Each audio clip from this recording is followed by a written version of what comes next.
We understand only the very smallest part of human history and of our own life if we consider it in its external aspect. I mean in that aspect which we see from the limited viewpoint of our earthly life between birth and death. It is impossible to comprehend the inner motives of history and life unless we turn our gaze to that spiritual background which underlies the outer physical happenings. Men do, indeed, describe as history the events that take place in the physical world, and they often say that this world history represents causes and effects. Thus they will approach the events of the second decade of the 20th century, describing them as the effects of events in the first decade, and so forth. Yet, how is so great an illusion possible?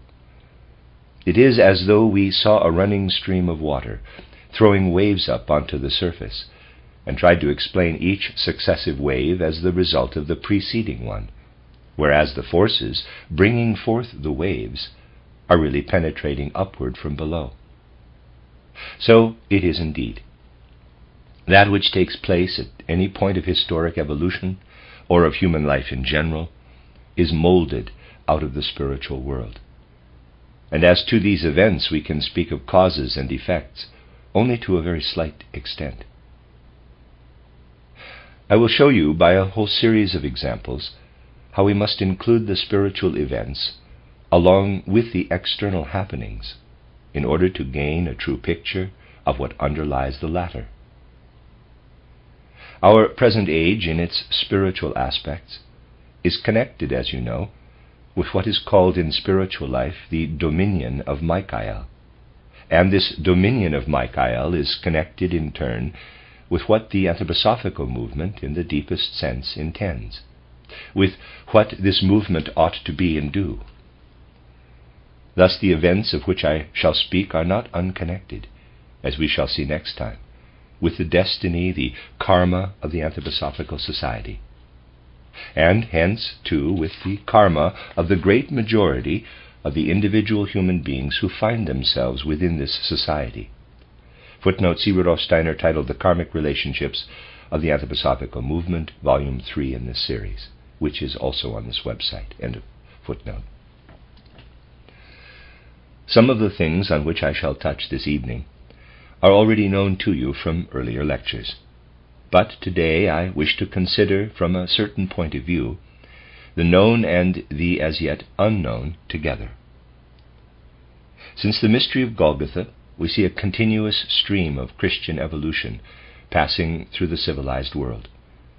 I have often described the directions taken by this Christian evolution in the successive centuries. But it is also not to be denied that many other influences entered into this stream of Christian evolution. For had this not been so, the civilization of our present time could not be permeated by that intense materialism by which it is in fact permeated. True, it cannot be denied that the Christian creeds and confessions themselves have contributed not a little to this materialism. Yet they have done so not out of truly Christian impulses, but out of other impulses which entered the stream of Christian evolution from altogether different quarters. Let us take a certain period, the 8th and the beginning of the 9th century A.D. We see the personality of Charlemagne, for instance, carrying Christianity in all directions among the non-Christian peoples who were still living in Europe at that time, though he does so by methods of which we, with our present humanitarian ideas, cannot always approve. Now, among the non-Christian people of that time, those especially are interesting who were influenced by the streams that came over from Asia through northern Africa to Europe, proceeding from Arabism and Mohammedanism. In this connection, we must understand Mohammedanism in the wider sense of the term. Something over 500 years after the mystery of Golgotha, we see the rise of all the old elements of Arabian world conception in Arabism, Mohammedanism, and much that was connected with these. We see above all a rich and varied scholarship, but a scholarship that was given an unchristian shape. We see all this spread out of Asia by powerful and warlike campaigns through northern Africa to the west and south of Europe. Then gradually this stream dies away and is lost so far as the more outer world is concerned. But it by no means dies away in the inward development of the spiritual life. When the more external spread of Arabism into Europe is already dying out, we see this same Arabism continuing to spread in a more inward way. This is one of the places where we have to look from external history toward the spiritual background. You will remember what I said in our last lecture on karma, that in considering the successive earthly lives of individual human beings, we cannot draw conclusions from the external attitude and features of a man as to the nature of his former life on earth. It is the more deeply inward impulses that matter. Thus it is with the important personalities of history. It is the more inward impulses that matter. We see the results of former civilization-epochs carried into later ones by the personalities of history, that is, by the human beings themselves. And we also see them changing in the process. And by studying the external aspect, we may not immediately recognize these impulses in the new form in which a human being carries and expresses them in a new incarnation. Let us now consider a deeply inward stream of this kind. When Charlemagne was spreading Christianity, if we may say so in a somewhat primitive manner, in the then primitive civilization of Europe, there lived in the East a personality who stood really on a far greater height of culture. I mean Haroun al Raschid. At his court in Asia Minor, Haroun al Raschid gathered the most eminent spiritual and intellectual figures of his time. Illustrious was the court of Haroun al Raschid, and held in high esteem even by Charlemagne himself. Architecture, poetry, astrology, geography, history, anthropology, all of these were brilliantly represented by the most illustrious of men. Some of these men still carried in them much of the knowledge of ancient initiation science. Haroun al Raschid himself was an organizer in the greatest style. He was able to make a kind of universal academy of his court, where the several departments of what the East at that time possessed in art and science were joined into a great organic whole. And side by side with him there stood above all one other personality, who truly bore within him the elements of ancient initiation. It is indeed not the case that an initiate of a former incarnation must necessarily appear as an initiate in a later. You may indeed raise the question, my dear friends, for it is suggested by many things that have been stated in these lectures, were there not initiates in ancient time? Where then have they gone? Have they not been reincarnated? Where are they today? Where were they in recent centuries? They were here indeed, but we must bear in mind that one who was an initiate in a former incarnation must above all make use, in a later incarnation, of that external bodily nature which the new age can provide. And the recent evolution of mankind provides no bodies so plastic, so soft and mobile, that which lived in such an individuality in a former incarnation can come to light in them directly. Thus the initiates receive quite different tasks, in which what they had in their former initiation does indeed work unconsciously, in the power of the impulses they give, but does not appear in the outer form of the working of an initiate. Thus at the court of Haroun al Raschid there lived a certain counsellor, a second organizer by his side, who possessed an extraordinarily deep insight, though it was not in that incarnation the direct insight of an initiate. He rendered the very greatest service to Haroun al Raschid.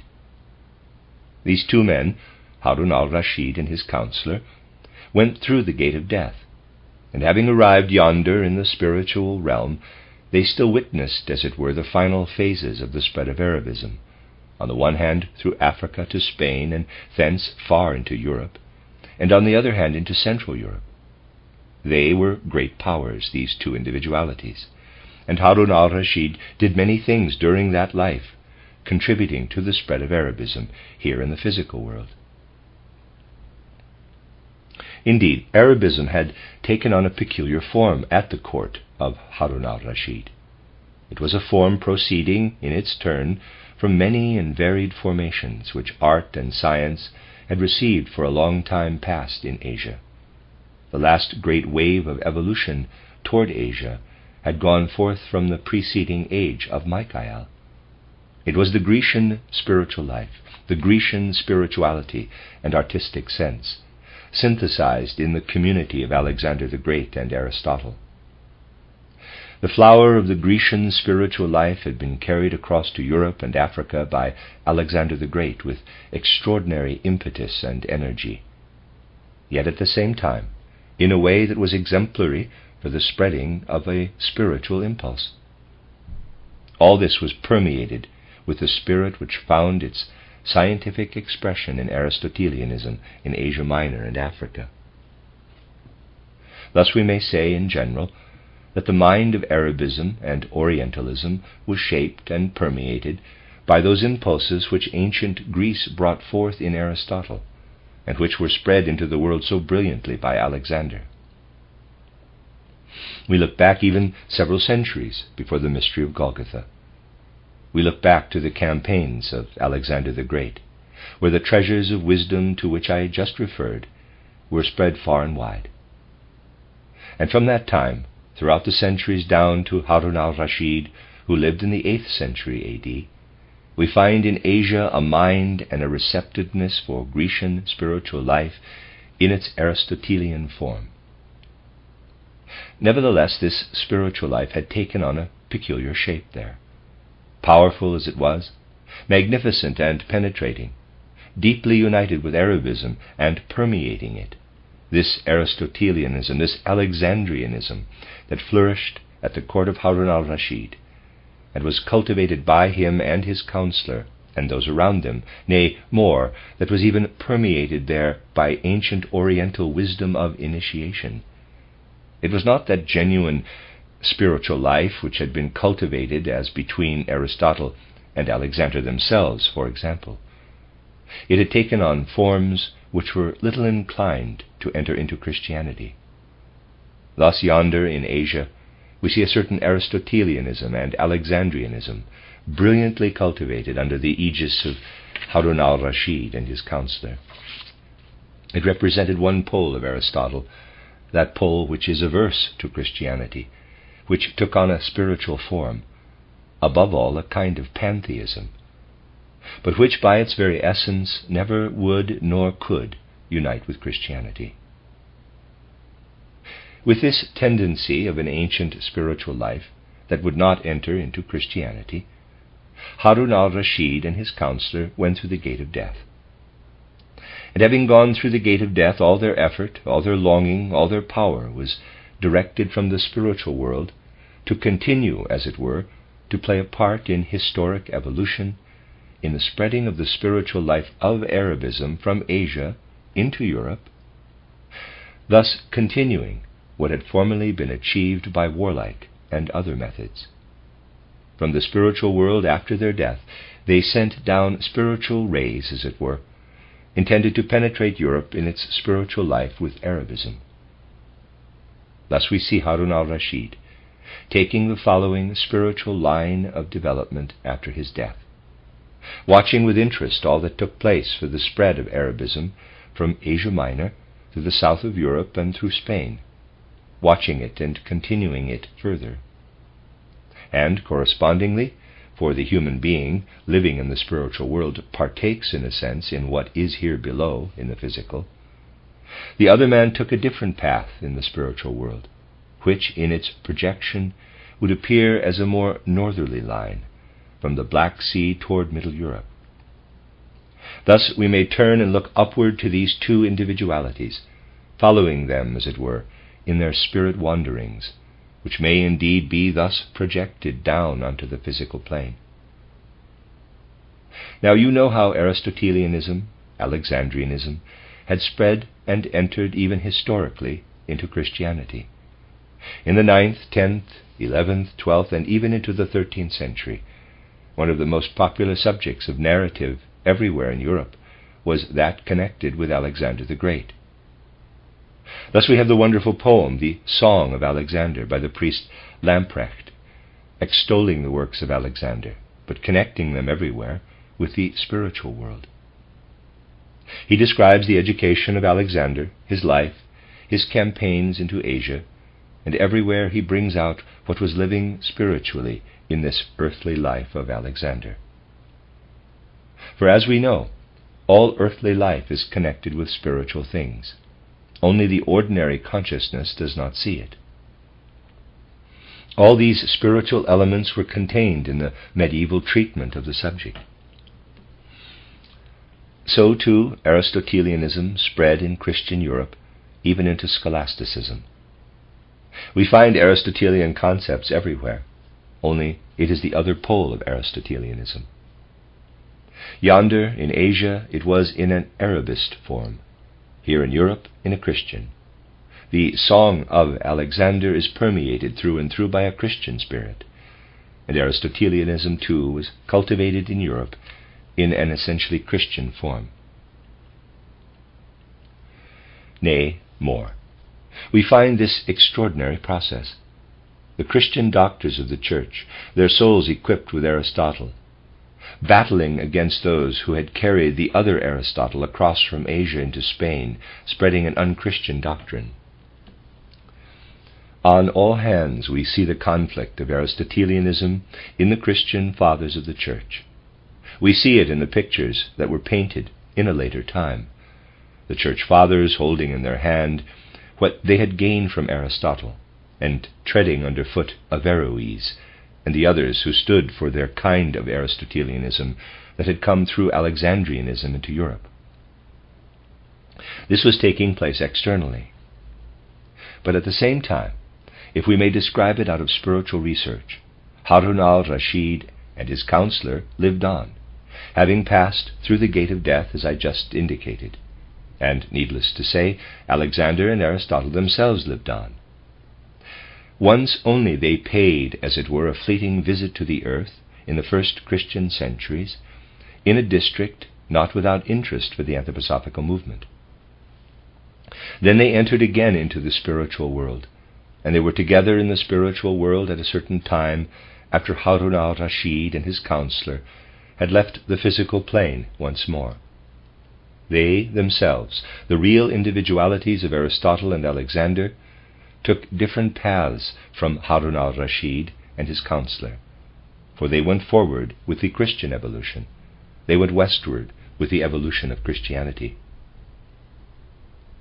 And now the most important and essential events took place in the 9th century, and this is the extraordinary thing. The event which from the spiritual world was of the greatest importance for the spiritual development in Europe coincided in the supersensible worlds with an external event in which it is by no means easy to recognize it. Nevertheless, it coincided. In the very year AD 869, something of immense significance took place in the spiritual worlds, while, down below, the 8th Ocumenical Council was taking place in Constantinople, where it was declared dogmatically that one must not say, if one would be a true Christian, that man consists of body, soul, and spirit. Trichotomy, as it was called, was declared heretical. I have often referred to this fact before and expressed it in these words, that in the Council of AD 869 the spirit was abolished. Thenceforth one was bound to say, man consists of body and soul, and the soul has certain spiritual qualities. Now what took place in this way, down below in Constantinople, was the earthly projection of a spiritual event, an event which men do not recognize, but which was of immense significance for European spiritual history, an event extending over many years, which can, however, be dated to this very year. In the 9th century, the time had already come when European humanity, even in its spiritual life, had altogether forgotten what had been quite familiar to the true Christians in the first Christian centuries. I mean that Christ was a being who had formerly been in the Son, whose life had been connected with the Son, S-U-N, and who had then incarnated in the body of Jesus of Nazareth, as we have often described at this place. This knowledge was familiar to the earliest Christians, the knowledge of Christ as the Son being, as a being connected with the cosmic world, through his dwelling in the Son before the mystery of Golgotha. The Christ not only as the Son being, but as the being united with all the planetary existence that is connected with the Son. But this cosmic origin of the Christ impulse was no longer known in the 9th century. The full greatness of the Christ impulse had, as it were, been put aside. Nearer and nearer men approached what was called the purely human, that is to say, what takes place on the physical plane alone. They no longer explained in the Gospels that which points out into the cosmos, but they took the content of the Gospels and told it like an earthly epic narrative. Really, to understand what this change signified, we must bear in mind that in the true evolution of mankind there was indeed a Christianity before Christ, before the mystery of Golgotha. We must take in real earnestness such words as those of St. Augustine, who declared Christianity was always there, only those who were Christians before the mystery of Golgotha were called by other names. This saying is indeed only the outer expression of something of immense and deep significance. Everywhere in the true mysteries, nay, even in those places which, though not in themselves the mysteries, were permeated by knowledge and impulses from the mysteries, there was indeed a Christianity before the mystery of Golgotha. Only they spoke of the Christ being as of a being who is in the Son, and whom one can behold, and with whom one can work, when, through the wisdom of initiation, one has reached the point at which the real Son life in its spiritual content is actually present to one. Thus in the ancient mysteries, they spoke of the Christ who was to come. They spoke not of an earthly Christ, who had lived or who was present on the earth, but they spoke of the coming Christ, who would be here in the future, and whom they still sought for in the Son. Now even in later times, such knowledge and tradition continued, and entered into certain places which Christianity had not yet reached, even in the centuries after the life of Christ. During our recent stay in England, during the summer course at Torquay, in the west of England, not far from the place where Arthur was with his followers once upon a time, we were able to visit this actual place. A result of spiritual research was given to me, pointing to a belated working of this kind of a pre-Christian Christianity. Footnote, see title True and False Paths in Spiritual Investigation, Rudolf Steiner Press, London, end of footnote. For at this place it had indeed been preserved into a far later time. The content of the King Arthur legend referred to later times by a scholarship which is not at all scholarly in respect of the real facts, reaches back in reality into a very early epoch. And it is indeed a deep impression which one may receive when one stands at that place, looking down into the sea, even as, once upon a time, the knights of the Round Table looked out upon the sea from there. Even today, if one is receptive to these things, one receives a very real impression which tells one what it was that the knights of the Round Table of King Arthur did in their gigantic castle. The last relics of the castle, the crumbling stones, the latest witnesses to its existence, stand there to this day. Gigantic is the impression of this place of ruins, entirely broken down as it is, and from there one looks out into the ocean. It is a mountainous promontory with the sea on either side. The weather changes almost hour by hour. We look out into the sea and watch the glittering sunshine reflected in the water. Then the next moment there is wind and tempest. Looking with occult vision at what takes place there to this day, we receive a magnificent impression. There live and weave the elemental spirits, evolving out of the activities of the light and air, and of the foaming waves of the sea that turn and beat upon the shore. The life and movement and interplay of these elemental spirits gives even today a vivid and direct impression of how the sun works in its own nature in the earth, and meets with that which grows forth from the earth below by way of powers and spirits of the elements. There we receive even today the impression, such was the immediate original source of inspiration of the 12, who belonged to King Arthur. We see them standing there, these knights of the Round Table, watching the play of the powers of light and air, water and earth, the elemental spirits. We see too how these elemental spirits were messengers to them, bringing to them the messages from sun and moon and stars, which entered into the impulses of their work, especially in the more ancient time. And much of this was preserved through the centuries of the post-Christian time, even into the 9th century, of which I was just speaking.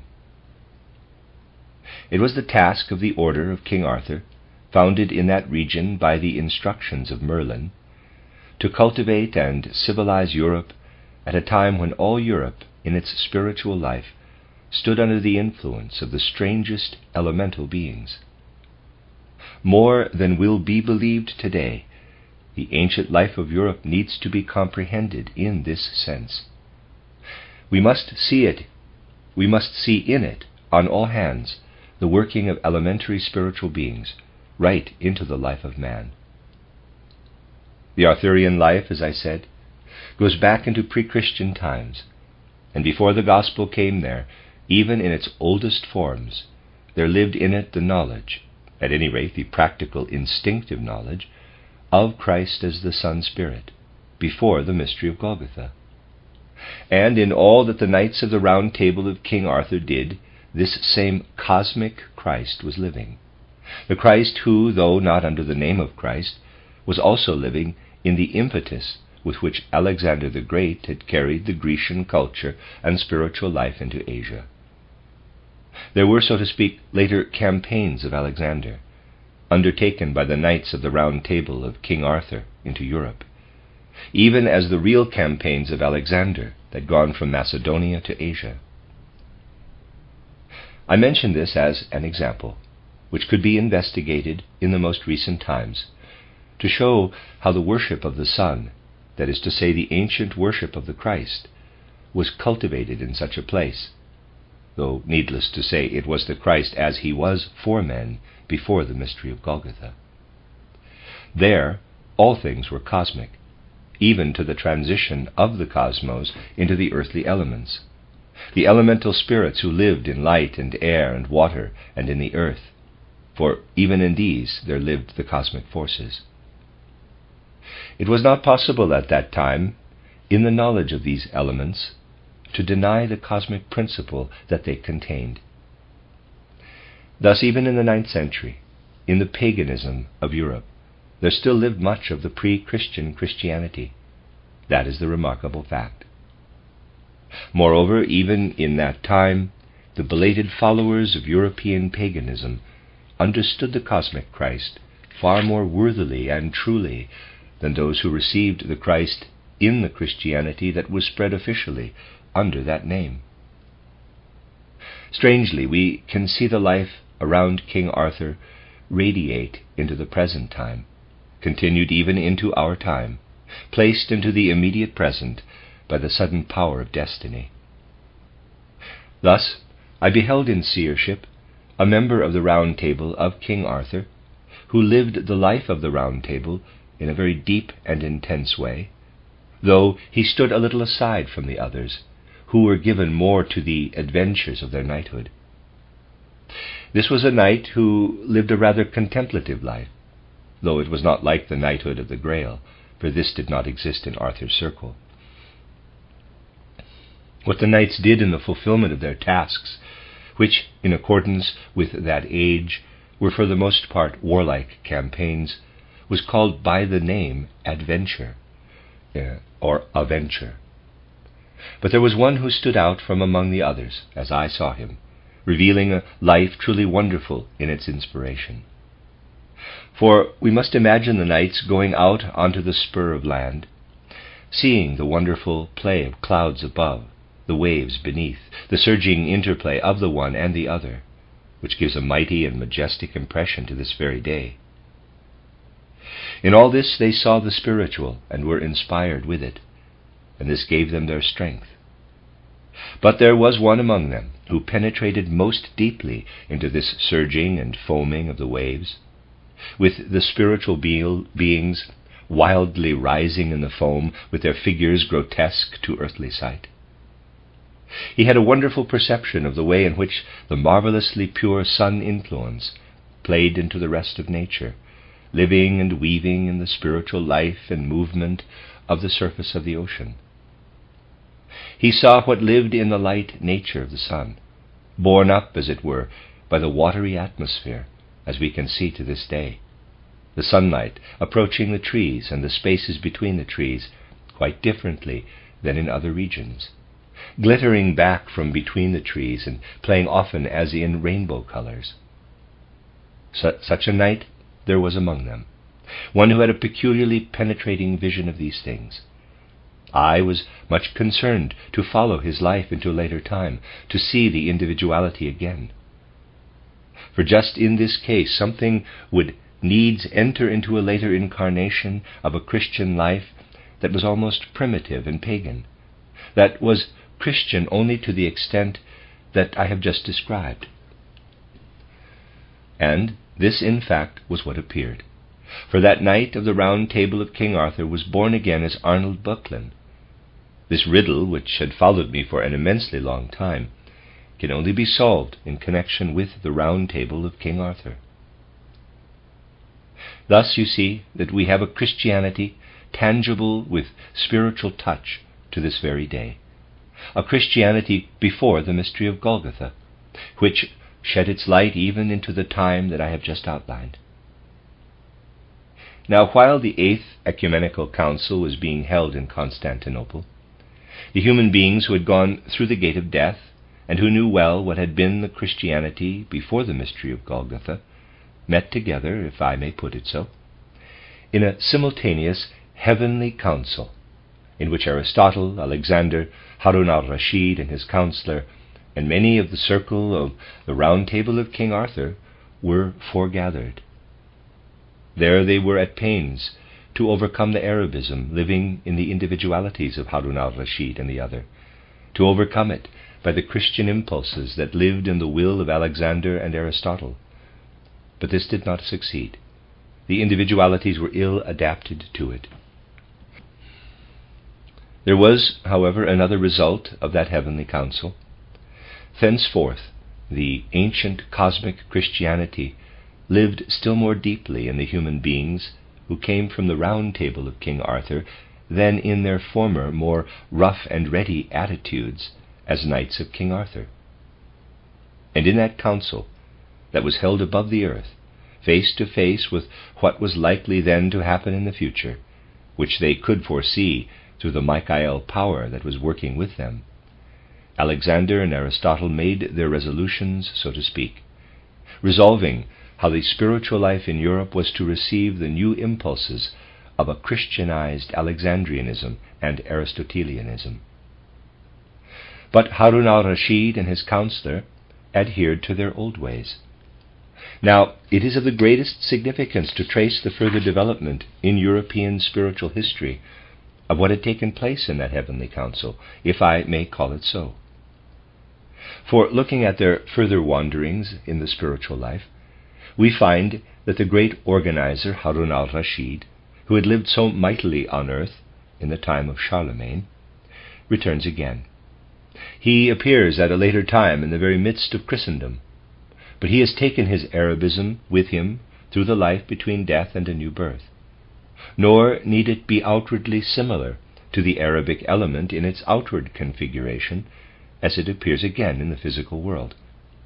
It clothes itself in the new forms, the while in these new forms it still remains in essence the old, the Mohammedanism and Arabism.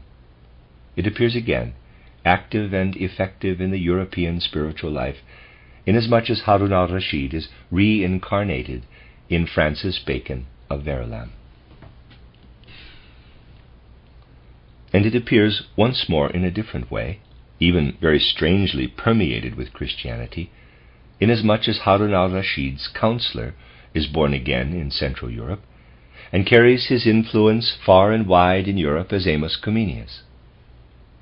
Much in the spiritual life of Europe took place in connection with what the resurrected spirits of the court of Haroun al Raschid in these two human figures founded in Europe. All this had first been prepared before. Read that again.